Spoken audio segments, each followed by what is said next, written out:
Pertanyaan sekarang, saya yakin Tuhan saya Allah, tapi Allah nggak kelihatan. Ada alasan tidak kenapa Allah nggak kelihatan? Ada alasannya.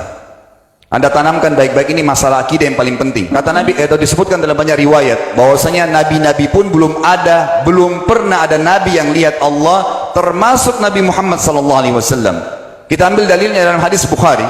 Waktu Nabi SAW pulang dari Isra Mi'raj, jemaah sekalian, Aisyah bertanya radhiyallahu anha, berkata, istri beliau, ya Rasulullah, hal tara rabbak, apakah anda waktu Mi'raj ke langit, terima perintah sholat, sempat lihat Tuhan anda enggak? Lihat enggak Allah itu bagaimana? Apa jawaban Nabi SAW? Nurun ala nur anna arah.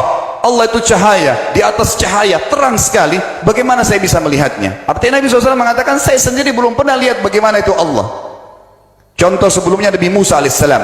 Nabi Musa waktu menerima wahyu Taurat itu selama 40 hari turun Taurat lengkap. Al-Quran 23 tahun baru lengkap. Kalau Taurat 40 hari nunggu di gunung Tursina. Tursina sebuah wilayah di Mesir sekarang.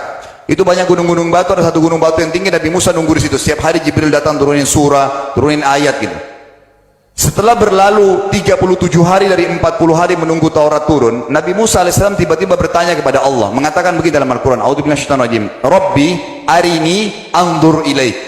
Wahai Tuhanku, izinkan aku melihatmu. Aku beriman kau ada ya Allah, tapi aku ingin lihat kau bagaimana.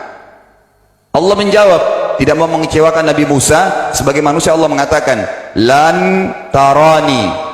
Perlu anda tahu dalam bahasa Arab jemaah sekalian ada 3 kosakata la, tidak yang berarti tidak. Ada la biasa artinya tidak, ada lam dengan mim, lam artinya tidak pernah, ada lam dengan nun, lan artinya tidak akan pernah. Allah mengatakan apa? Lan tarani, kau tidak akan mampu melihatku wahai Musa. Tapi Allah nggak mau kecewain Musa. Ternyata Musa selama 37 hari jemaah sekalian kagum-kagum lihat gunung-gunung batu di situ. Pergantian siang malam, burung-burung yang terbang, air yang mengalir di lereng-lereng gunung. Lalu dia mengatakan, Allah mengatakan apa? Walakin unzur ilal jabal, fa in istaqarra makanahu fa sawfa tarani. Coba kamu lihat gunung-gunung batu di sekitarmu hai Musa. Kalau mereka bisa menampung kedatanganku, kata Allah, kau akan bisa melihatku. Apa yang terjadi? Allah lanjutkan, falamma tajalla rabbuhu lil jabal, waktu Allah baru niat mau datang, belum datang, ja'alahu dakka, semua gunung batu itu hancur lebur, tidak mampu menampung kedatangan Allah. Wa kharra Musa sa'iqa, lalu Musa pingsan tiba-tiba. Waktu Nabi Musa bangun, langsung ucapkan kalimat amantu billah, saya beriman pada Allah. Berarti fakta lapangan, nabi-nabi aja belum pernah lihat Allah. Masih pertanyaan lagi jemaah sekalian, kenapa Allah nggak bisa kelihatan? Saya akan jawab dan tolong ini jadikan sebagai pegangan hidup. Ini landasan akidah kita. Kata para ulama, karena anda kalau sholat, anda mengucapkan satu kalimat yang merupakan jawabannya. Allahu Akbar. Allah Maha Besar. Akbar adalah siga mubalaghah dalam Islam. Sesuatu yang melampaui batas, Maha Besar. Kita terangkan. Kata Nabi SAW, perumpamaan bumi yang kalian tinggali ini dibanding dengan langit pertama di atas kepala kalian ada 7 lapis langit. Allah mengatakan sab'an shidada, 7 lapis langit yang kokoh. Alladzi khalaqa sab'a samawatin tibaqa, yang menciptakan langit tibaqa bersusun 1, 2, 3, 4, 5, 6, 7. Allah di atas langit ke-7. Kata Nabi SAW, perumpamaan bumi yang kalian tinggalin dibanding dengan langit pertama di atas kepala kalian, ibaratnya seperti cincin yang dibuang di padang pasir. Jadi kita tidak akan pernah bisa melihat ujungnya langit karena kita sangat kecil, dan ini terbukti secara fakta. Apakah anda sudah tahu bahwasanya miliaran bintang-bintang yang ada di atas kepala anda yang jaraknya sekian miliar tahun dari bumi, dan sekian miliar tahun lebih besar daripada bumi, sekian miliar kali lebih besar daripada bumi, itu semua berada di bawah langit pertama. Manusia tidak akan pernah bisa memegang langit ini dengan telapak tangannya, karena dari sini saja ke Pluto jaraknya 270 tahun.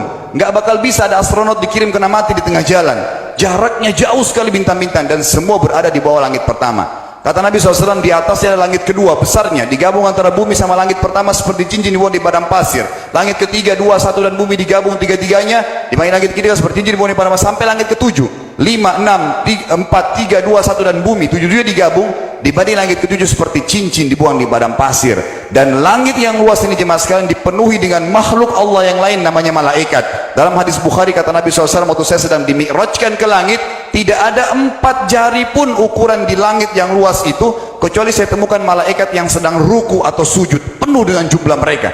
Anda tahu malaikat itu ada namanya nama kelompok, seperti Rakib, Atid itu kelompok. Di bawah Rakib banyak miliaran malaikat, di bawah Atid miliaran malaikat. Sama dengan Munkar Nakir, ada memang nama kelompok. Makanya kalau manusia 5 miliar, rakib atidnya 10 miliar. Rakib atidnya 10 miliar.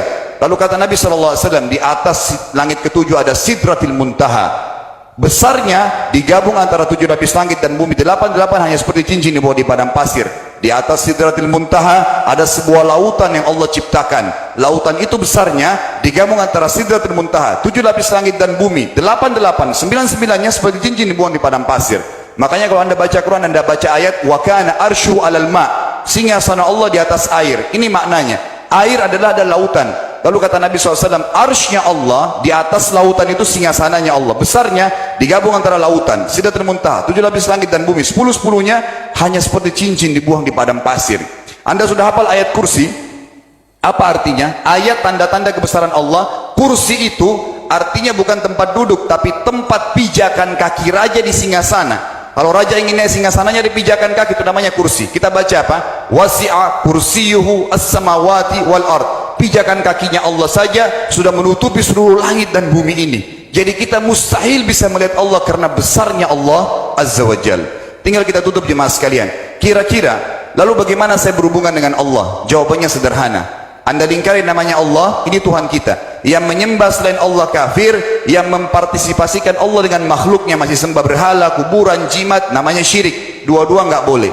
Untuk berhubungan dengan Allah yang tidak kelihatan dengan mata kita ini, tapi kita bisa rasakan keberadaannya, cuman satu cara. Di bawahnya lingkarin ibadah, sholat, puasa, zakat, haji, takziah, ziarah kubur. Semua ini adalah rangkaian ibadah untuk berhubungan dengan Allah. Semua ibadah ini jemaah sekalian harus seperti yang Allah mau, bukan yang anda mau. Ini penting.